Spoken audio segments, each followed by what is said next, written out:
और मौत हुई थी और गांव वाले लाश को लेकर जल्दी जल्दी शमशान की तरफ बढ़े जा रहे थे। तभी दीपू नाम का एक गांव वाला बोलता है, राम नाम सत्य है, सत्य बोलो सत्य है। भाइयों जल्दी जल्दी कदम बढ़ाओ, रात होने से पहले हमें इस लाश को जला देना चाहिए। अरे दीपू भाई चले तो जा रहे हैं, अब काका का शरीर ही इतना भारी है तो क्या करें, जितना जल्दी हो सकेगा कोशिश करके देखते हैं। आप बस राम नाम लेते चलो। अरे भैया मेरा वो मतलब नहीं है, लेकिन तुम तो जानते हो ना, इस शमशान के रास्ते से रात में कोई भी जिंदा नहीं निकला है। मैं बस इसीलिए ही जल्दी जल्दी चलने को कह रहा हूँ। चलो भाइयों जल्दी जल्दी कदम बढ़ाओ रे, जल्दी जल्दी। फिर गांव वाले और दीपू जल्दी जल्दी कदम बढ़ाकर शमशान पहुंचते हैं और जल्दी जल्दी से लाश का क्रियाक्रम करने लगते हैं। लेकिन उनको ऐसा करने में रात हो जाती है। ये देखकर दीपू डरने लगता है। मैंने तुम सबको बोला था जल्दी जल्दी करने को, लेकिन तुम लोग नहीं माने। अब देखो रात हो गई है, अब पता नहीं क्या होगा। आप भी न दीपू भाई बहुत ही डरपोक हो।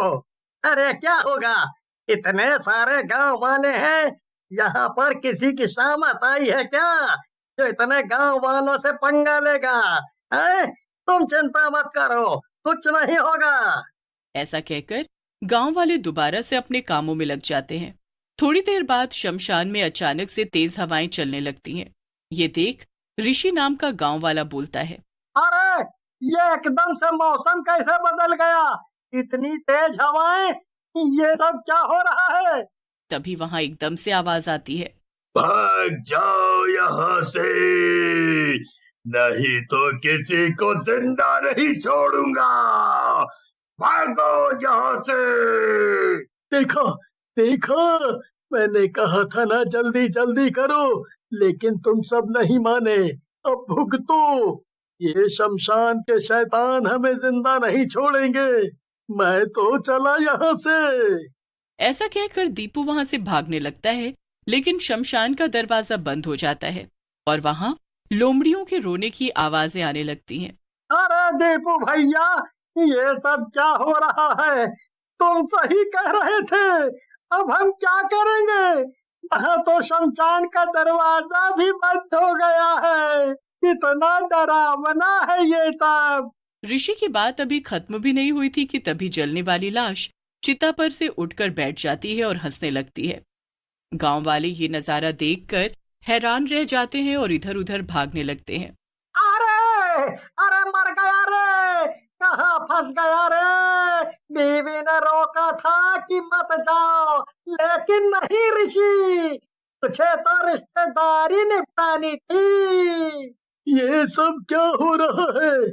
ये मुर्दा तो जिंदा हो गया, इसको हम जलाने आए थे, ये तो हमें ही मार डालेगा।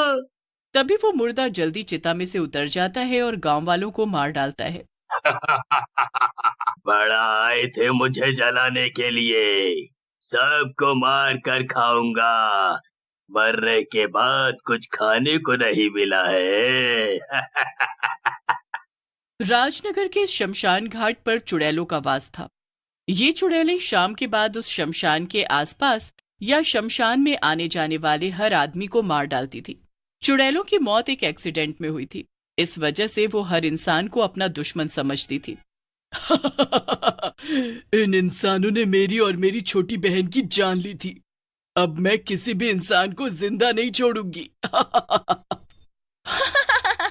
सही कह रही हो चुड़ैल बहन, इन इंसानों ने हम दोनों को बहुत बुरी तरह मारा था।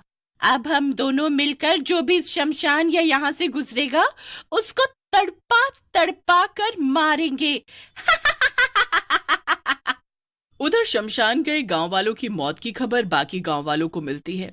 ये सुनकर सब गांव वाले दुखी हो जाते हैं और सरपंच के पास जाते हैं और बोलते हैं, अरे सरपंच जी कुछ करिए, उस खूनी शमशान ने फिर से कई गांव वालों को मार डाला, अब हम क्या तुम्हारी सब पीड़ा समझता हूँ मैं नमन बेटा, लेकिन अभी हम क्या कर सकते हैं?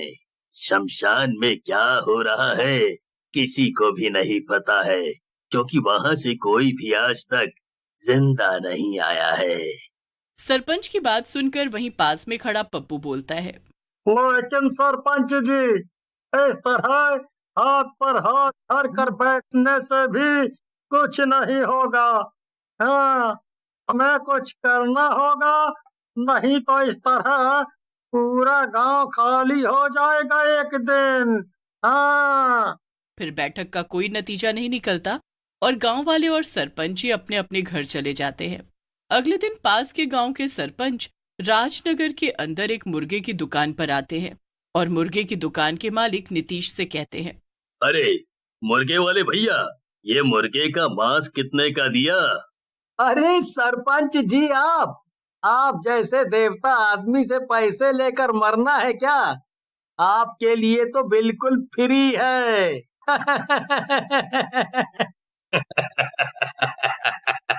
तुम मुझे इतनी इज्जत दे रहे हो उसका शुक्रिया, लेकिन अगर तुम पैसे नहीं लोगे तो मैं तुमसे मांस नहीं खरीदूंगा। बाकी तुम्हारी मर्जी। नहीं नहीं साहब, आप ऐसा मत करो। आपको जो भी ठीक लगे इस गरीब को दे देना। ठीक है, ऐसा है, कल शाम को मेरे घर पर पार्टी है, वहाँ पर 20 किलो मुर्गे का मांस लगेगा। तुम कल शाम को मुर्गे लेकर आ जाना। ऐसा कहकर सरपंच जी वहां से चले जाते हैं और नीतीश भी उन्हें हाँ कर देता है। लेकिन उनके जाने के बाद उसे शमशान के बारे में याद आता है। अरे मर गया रे, ये मैंने क्या कर दिया? सरपंच जी को मैंने हाँ क्यों कर दी? उनके गांव के रास्ते में तो वो मनहूस शमशान आता है। अब मैं क्या करूं? रात में नीतीश घर पर जाता है और अपनी पत्नी राधा को सारी बात बताता है, जिसे सुनकर राधा बोलती है, तुम्हारी सारी आदत जानती हूँ मैं, चापलूसी करने की आदत है तुम्हें। अरे सीधा मना नहीं किया जाता तुमसे, पता है ना वो खूनी कब्रिस्तान। फिर राधा और नीतीश सो जाते हैं और अगली शाम नीतीश अपनी साइकिल पर मुर्गे बांधकर सरपंच के घर की ओर जाता है, लेकिन उसका सारा ध्यान शमशान की ओर ही होता है। लेकिन उस दिन नीतीश की किस्मत में शायद कुछ और ही लिखा था। जैसे ही नीतीश शमशान के पास पहुंचता है, वहां चुड़ैलें आ जाती हैं। नीतीश को देखकर चुड़ैलें हंसने लगती हैं और बोलती हैं, क्यों रे मुर्गे वाले, ये मुर्गे लेकर कहाँ जा रहा है? हमारी पार्टी कौन करवाएगा? चुड़ैल की बात सुनकर नीतीश को विचार आता है और वो बोलता है, चुड़ैलो, मैं ये मुर्गे तो तुम्हारे लिए ही लाया था। तुम दोनों कितनी पतली हो गई हो इंसानों का मांस खा खा कर। मैंने सोचा कि तुम्हारे मुंह का स्वाद भी चेंज कर दूं। नीतीश की बात सुनकर चुड़ैलें खुश हो जाती हैं और बोलती हैं, तेरी बातें सुनकर हमें अच्छा लगा, बहुत ही बढ़िया बात करता है तू। चल अब ये मुर्गे छोड़ यहाँ और निकल जा यहाँ से, नहीं तो तुझे भी खा जाएंगे।